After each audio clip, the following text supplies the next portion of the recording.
ಒಂದು ಸುಂದರ ಹಸಿರು ಕಾಡು. ಬೆಳಿಗ್ಗೆ ಬೆಳಕಿನಲ್ಲಿ ಮರಗಳು ಬೆಳಗುತ್ತಿವೆ, ಹಕ್ಕಿಗಳು ಹಾಡುತ್ತಿರುವವು, ಗಾಳಿ ಮೃದುವಾಗಿ ಬೀಸುತ್ತಿದೆ. ಅಲ್ಲೇ ಮರದ ಓಡಲಲ್ಲಿ ಒಬ್ಬ ಚಿಕ್ಕ ಮೊಲ ವಾಸಿಸುತ್ತಿತ್ತು. ಚಿಕ್ಕದು, ಹಗುರವಾದ ಎಲೆಯನ್ನು ತಿನ್ನುತ್ತಾ ದಿನವನ್ನು ಹಗುರವಾಗಿ ಕಳೆಯುತ್ತಿತ್ತು. ಆ ಮೊಲ ಚಿಕ್ಕದಾದರೂ ತುಂಬಾ ತುಂಟ, ಚುರುಕು ಹಾಗೂ ಬುದ್ಧಿವಂತ.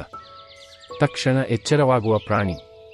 ಆದರೆ ಆ ಕಾಡಿನ ಬೇರೆ ಬದಿಯಲ್ಲಿ ಒಬ್ಬ ನರಿ ಹಸಿವಿನಿಂದ ತತ್ತರಿಸುತ್ತಿತ್ತು, ಯಾವುದಾದರೂ ಬಲಿ ಸಿಗಬೇಕು ಎಂದು ಹುಡುಕುತ್ತಿತ್ತು.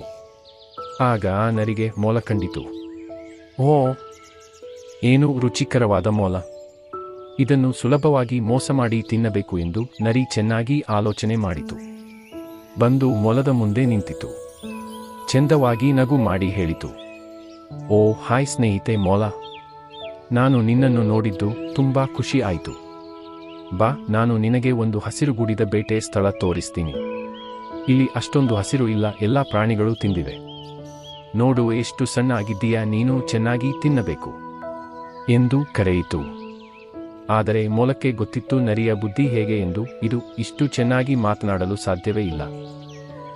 ಆದರೂ ನನ್ನ ಜೊತೆ ಇಷ್ಟು ಚೆನ್ನಾಗಿ ಮಾತನಾಡುತ್ತಿದೆ ಎಂದರೆ ಏನೋ ಹೊಂಚು ಹಾಕಿದೆ ಎಂದು ತಿಳಿದು ಹೂ ಆಯ್ತು, ಬರುತ್ತೇನೆ ಎಂದು ನೆಪಕ್ಕೆ ನರಿ ಹಿಂದೆಯೇ ನಡೆಯುತ್ತದೆ. ತಕ್ಷಣ ಒಂದು ಕುಣಿಯನ್ನು ನೋಡುತ್ತದೆ ಮೊಲ. ಆ ಕುಣಿಯನ್ನು ನರಿ ಮೊಲಕ್ಕಾಗಿ ತೋಡಿರುತ್ತದೆ.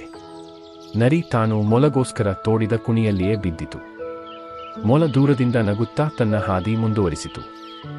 ಯಾವ ಬಲವಂತವಿಲ್ಲ, ಯಾವ ಜಗಳವಿಲ್ಲ, ಕೇವಲ ಬುದ್ಧಿವಂತಿಕೆ. ಮೊಲ ತನ್ನ ಬುದ್ಧಿವಂತಿಕೆಯಿಂದ ಬದುಕಿ ಉಳಿಯಿತು. ಈ ಕತೆ ನಮಗೆ ಒಂದು ಪಾಠ ಕಲಿಸುತ್ತದೆ. ಬುದ್ಧಿವಂತಿಕೆ ಇರುವವನು ಯಾವಾಗಲೂ ಮುನ್ನಡೆಯುತ್ತಾನೆ. ಮೋಸ ಮಾಡಿದವರು ಯಾವತ್ತಾದರೂ ತಮ್ಮದೇ ಬಲೆಗೆ ಬೀಳುತ್ತಾರೆ.